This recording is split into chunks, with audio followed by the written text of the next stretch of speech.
Hola mis amigos, ¿cómo están? Estoy feliz de estar con ustedes nuevamente para poder compartirles una de mis historias del alma. Hoy día vamos a hablar de algo muy interesante. Es algo que el autor lo denomina caridad, pero de repente tiene mucho más que caridad, porque observen, ser caritativos no es apenas dar un poco de comida, dar alguna ropa o dar algún tipo de ayuda material. Ser caritativo entiende que es un conjunto de cosas que realmente hacen el bien de forma completa, ¿no?, a alguna persona. Antes de comenzar, yo quiero leerles una frase muy interesante que está aquí en el libro del cual he cogido nuestra historia. La frase es de George Eliot y dice: ¿cuál es el motivo de vivir sino el de tornar el mundo menos difícil para cada uno de nosotros? ¿No? ¿Por qué? Porque en realidad cuando se trata de dar ayuda, uno tiene que estar dispuesto a hacerlo de forma completa, que beneficie la vida de aquel que recibe y probablemente de los que vendrán, ¿cierto? Entonces vamos a contar. La historia trata sobre Alex Haley. Él es un famoso escritor norteamericano que nos cuenta la vida de su padre. Su padre se llamaba Simon y él nació en 1896, hace muchos años atrás. Simon, ¿no? Él había nacido como el octavo en una fila de hijos de un hombre que había sido esclavo, ¿no? Era esclavo, y de su madre llamaba Queen. Ellos trabajaban en una chacra, ellos tenían que labrar la tierra y cosechar y toda aquella labor agrícola que es bastante cansada. Entonces, de los 8 hijos que tuvo este señor, Simon era el último. Fue a la escuela, estaba estudiando, ¿no?, haciendo sus estudios primarios hasta más o menos 12 años. Y en esa ciudad, cuando los chicos estaban en la escuela con más de 12 años, posteriormente a esa edad, los padres pensaban que estaban desperdiciándose. ¿Por qué? Porque el trabajo en la chacra es siempre más fuerte, más abundante, más exigente, ¿no? Entonces los 7 hijos que lo acompañaban ya lo estaban haciendo bien, y el octavo, la mamá no quiso que fuera, la mamá quiso que él estudiara, ¿no? Pero ella tenía que trabajar un poco la voluntad del papá, porque el papá no tenía esas ideas, él tenía una mente un poco más inflexible. La mamá fue trabajando el ego del papá, diciéndole: mira, ¿qué tal si desperdiciamos a nuestro último hijo? Porque al final sería muy bueno que él fuera a la escuela y que nosotros tuviéramos un hijo con nivel universitario. Trabajó insistentemente con esas expresiones hasta que finalmente el papá decidió aceptar, ¿no? Después de mucha insistencia, él aceptó y le dio a su hijo 5 notas de $10 y le dijo, más o menos con 14, 15 años, le dijo: mira, toma este dinero, vete a la ciudad, termina tus estudios y no me pidas más nada. El joven Simon, claro, se fue muy feliz, ¿no?, con esta oportunidad que el papá le estaba dando, que la mamá había conseguido darle también, y se fue a la ciudad. Después de eso, él usó el dinero y obviamente fue gastándolo. Se matriculó en una escuela metodista donde él pretendía terminar los estudios secundarios, y como esa misma escuela ofrecía universidad, entonces él pensó que tal vez podría ser universidad allí también, ¿no? Fue muy difícil poder trabajar y estudiar en esos años, ¿no? Era una época de bastante dificultad, era más o menos 1910 por ahí, y el joven hacía de todo. Cuando se acabó el dinero, comenzó a trabajar de ayudante, de mesero, todo lo que caía en sus manos él buscaba realizar. Fue así como con mucha dificultad él consiguió terminar los estudios secundarios, y él, a pesar de las dificultades, consiguió matricularse en una facultad en Carolina del Norte. Y lo hizo bien durante un año, pero al final del segundo año, uno de sus profesores lo llamó y le dijo: Simon, ¿qué está pasando? Has reprobado esta materia. Y él la había reprobado porque no tenía un libro. Él tenía que estudiar con ese libro y él no tenía dinero para comprar el libro. Entonces él conversó con el profesor y realmente salió muy desanimado, casi pensando en desistir de estudiar en la universidad. ¿Por qué? Porque él pensó, yo vengo de una familia de agricultores, yo no tengo los recursos necesarios y mi familia está en la mayor pobreza. ¿Cómo voy a hacer para pedirles a ellos dinero? ¿No? Él estaba muy triste. Sin embargo, a pesar de esa aparente mala racha, cuando regresó a su casa, a su cuarto, se enteró que él había sido escogido entre muchos jóvenes negros y había sido convidado a trabajar en una empresa que se llamaba Pullman. Era una empresa de trenes que ofrecía vacantes para los muchachos de color para que ellos trabajen durante las vacaciones y así se recursen y puedan salir adelante, ¿no?, en sus estudios. Él aceptó de mucha buena gana. Él se alegró bastante con esa gran noticia y decidió trabajar. Durante las vacaciones él se dedicó a trabajar todos esos días, ¿no?, en esa empresa de transportes. Y hubo una noche, ¿no?, mientras estaban yendo en el tren, en que una familia, ¿no?, una pareja de esposos lo llamó a él para que le llevara leche tibia, para que pudieran relajarse y dormir bien. Simon se levantó de la cama, ¿no?, se vistió con sus ropas de mesero y fue a atender al pedido de estas personas. Cuando él llegó, el señor que lo había pedido, él estaba bastante deseoso de conversar, pero ellos, los chicos, no podían conversar, tenían prohibido conversar. Sus conversaciones, sus respuestas no podían pasar de sí señor y no señora, nada más. Pero este señor insistía tanto que Simon, bueno, pues tuvo que dar, ¿no?, un poco de información. Antes de todo esto, él se despidió y se fue a su cabina y este señor que fue atendido por él, que tomó el vaso de leche, fue atrás de Simon y le dijo, usted habla muy bien. ¿Qué hacía antes de venir aquí a trabajar en este local? Y él le dijo, bueno, yo estudio en la escuela AT College en Greensboro. Y lo dijo con un poco de recelo porque al final estaba desanimado, ¿no? Él no sabía si continuaría estudiando o si volvería a la chacra. De repente, este señor le dio una propina, $5, que para la época era mucha propina. Él se quedó muy feliz, muy agradecido y volvió a sus quehaceres.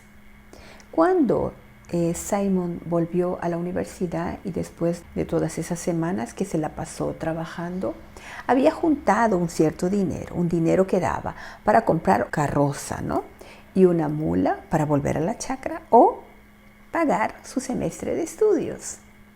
Él optó por lo segundo. Él decidió volver a la universidad y volver a estudiar. Por lo menos ese semestre ya lo tenía pago.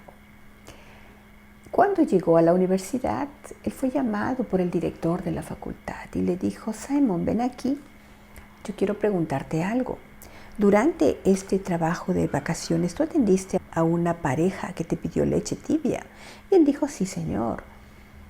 ¿Conversaste con ellos? Bueno, le dijo, solo lo que el señor me preguntó. Bueno, pues, tu benefactor se llama R.S. Boyce y él es jubilado de una gran empresa, ¿no?, de una gran editora que es la que publica el diario Saturday Evening Post.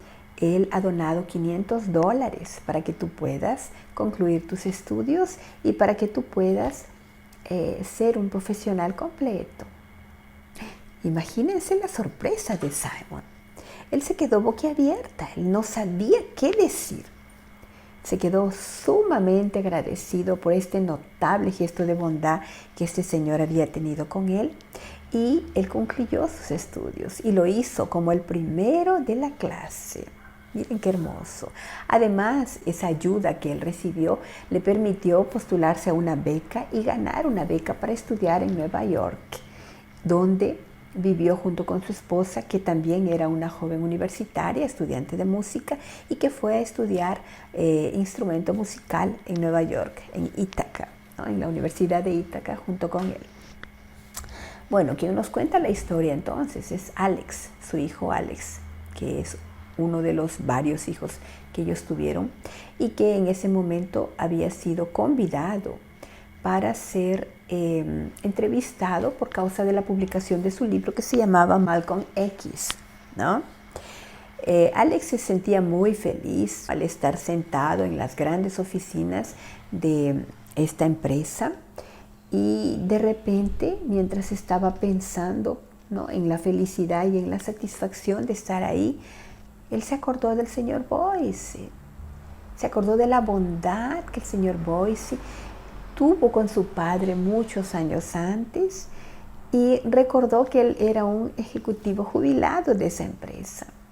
Entonces la emoción lo embargó y él comenzó a llorar y a sentirse sumamente grato con este recuerdo, ¿no? Más adelante, nuestro amigo Alex, ¿no?, él comenta que ese gesto de bondad que el señor Boyce tuvo con su padre hacía muchos años atrás, no solo lo había bendecido al papá, como había permitido que ellos, los descendientes de Simon, fueran jóvenes con educación, jóvenes universitarios.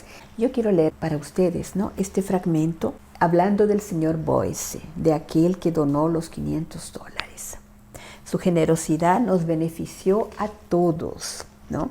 En vez de crecer y trabajar en una hacienda como simples jornaleros, crecimos en una casa con padres que tenían un nivel universitario, había muchos libros y éramos orgullosos de ser nosotros mismos. El señor Boyce fue una gran bendición en la vida de papá y la nuestra. Y creo firmemente que cada persona bendecida por el éxito tiene como la obligación de devolver una parte de ese don. Fíjense, cuando se habla de caridad, no podemos pensar apenas que se trata de pequeños gestos. Son los pequeños y los grandes gestos.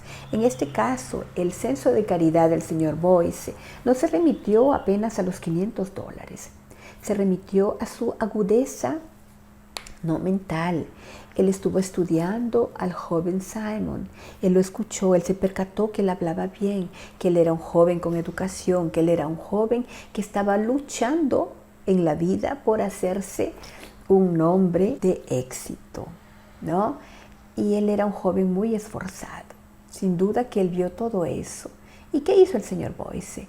Él pesquisó, él fue atrás del colegio, habló con el director, ¿no? Él habló, preguntó sobre las necesidades de este muchacho y gentilmente le dio un dinero que le ayudaría mucho, ¿no?, en este proceso de estudios y de formación que él estaba persiguiendo en su vida.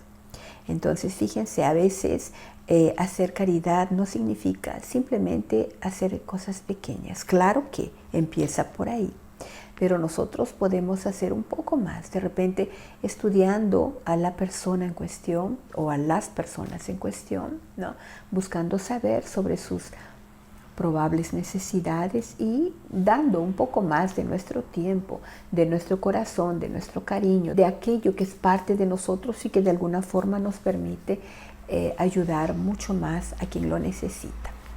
Para terminar, yo quiero leerles algunas frases que he cogido de mi propio libro. Dice esta frase, que es un proverbio malayo: una persona puede pagar un préstamo en oro, pero morirá en deuda con aquellos que fueron bondadosos con él. Sí, ese es el primero.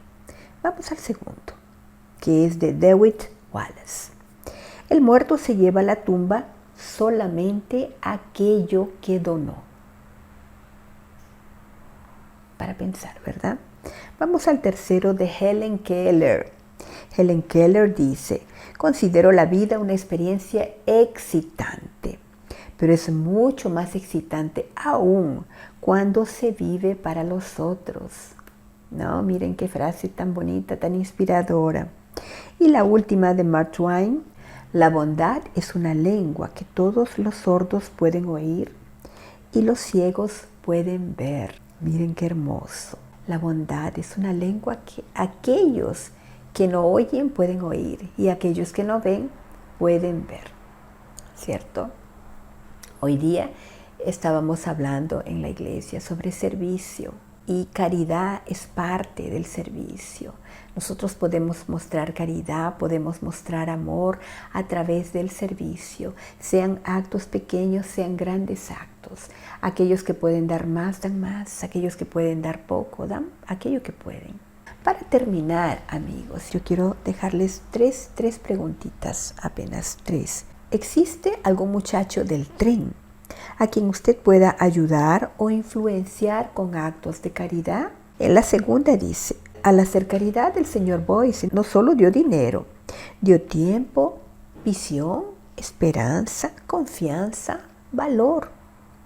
¿Qué puede dar usted además de dinero a aquellos que lo necesitan? Y la última, ¿cuáles son las razones que lo motivan a ser caritativo? O sea, usted hace el bien ¿por qué?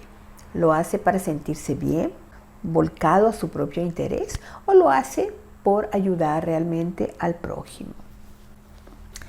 Que estas pequeñas preguntas, queridos amigos, puedan ayudarnos a pensar en todo el bien que nos es posible hacer, especialmente en esta época en que vemos tanta necesidad. Hay un proverbio que dice, cada uno da de sí lo mejor que tiene. Vamos quedándonos por aquí. Espero que ustedes puedan escribir sus comentarios ahí en la sección de comentarios, dándome estas sugestiones de temas que podríamos trabajar aquí. Un abrazo, un beso para todos. Una feliz semana y no se olviden de visitar mi tiendita virtual Arte y Accesorios Fulvia, que está en Instagram y cuya dirección voy a ponerles también aquí abajo, ¿ok? Un beso y chao.